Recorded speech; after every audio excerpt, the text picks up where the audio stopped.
Hello everyone, কি অবস্থা? আশা করি সবাই অনেক ভালো আছো। তো অনেকদিন পরে নতুন একটা ব্লগ নিয়ে চলে আসলাম। তো এটা হচ্ছে ঈদের দিন বিকালবেলার ব্লগ। তো ঈদের দিন বিকালবেলা আমরা সবাই মিলে রেডি হয়ে প্ল্যান করছিলাম যে বালাদিয়া যাব। তো আমরা সবাই মিলে বলছি যে আজকে ভ্যানে যাব, কারণ ভ্যানে যাওয়ার মজাই আলাদা। তো যেই প্ল্যান করা সেই কাজ, আমরা সবাই মিলে বের হয়ে গেছি। এখানে ভাইয়ারা বাইক নিছে। তো এখান দিয়ে ভিডিও করতে করতে সবাই মিলে যাচ্ছিলাম আর গল্পও করতেছিলাম, যেহেতু পাশাপাশি ভ্যান যাচ্ছে, মজাই আলাদা। তো এখানে একটু যেতে যেতে আমাদের দেরি হয়ে গেছিলো, বলতে গেলে একটু সন্ধ্যায় হয়ে গেছিলো। তো তারপর আজান দিল, তারপর আব্বুরা নামাজে গেল। নামাজ থেকে আসার পরে আমরা যাচ্ছিলাম, তারপরে বালাদিয়া পৌঁছানোর পরে ওখানকে স্পেশাল চা খেলাম, কারণ বালাদিয়ার চা অনেক টেস্টি, আমরা ট্রাই করতে গেছিলাম। তো এখানে পরে সবাইকে বলতেছিলাম যে এত অন্ধকার যে ভিডিও করতে পারতেছিলাম না।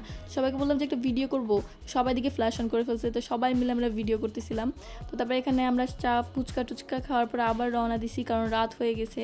তো সবাই মিলে বাসায় চলে গেলাম। তো আজকের জন্য এতটুকুই, ভালো থাকবেন, আল্লাহ হাফেজ।